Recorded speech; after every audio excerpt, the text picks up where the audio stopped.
ಇದು ಅಲ್ಲಲ್ಲ ಅನ್ನೋದನ್ನು ಬದುಕಿರ್ತಾವ ಅಷ್ಟು ಪಾಪ. ತುಂಬ ಅಳಿವಿನಂಚಿಲಿರುವಂಥ ಹಾವಿದು. ಇಂಗ್ಲೀಷಲ್ಲಿ ಗ್ರೀನ್ ವೈನ್ ಸ್ನೇಕ್ ಅಂತ ಕರಿತೀವಿ ಇದನ್ನ.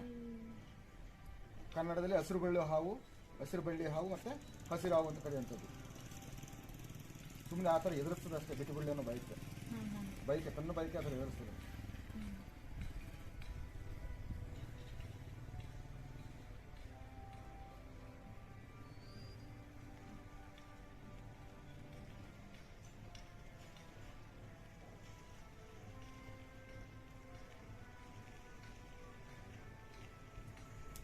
ಬಾಯಿ ನೋಡಲ್ಲ ಹತ್ರ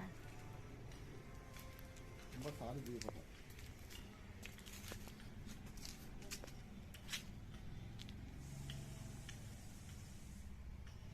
ಟಚ್ ಮಾಡ್ತಾರೆ ಎಲ್ಲ ಬ್ಲರ್ ನಾವಾಯ್ತಾ. ಆಯ್ತಾ ಹಾಕೊಳ್ಳ ಆಯ್ತು ಬಾಂಡಿ ಕಚ್ಚಿಸ್ಕೋಬೇಡಿ. ಇಲ್ಲ ಸುಮ್ಮನೆ ಹೆದರ್ಸೋದು ಅಷ್ಟೇ ಅದು. ನಿಜ. ಹೌದು ಬಿಡ್ಲಿ ಅನ್ನೋ ಒಂದು ಕಾರಣಕ್ಕೆ ಎದುರಿಸ್ತವೆ.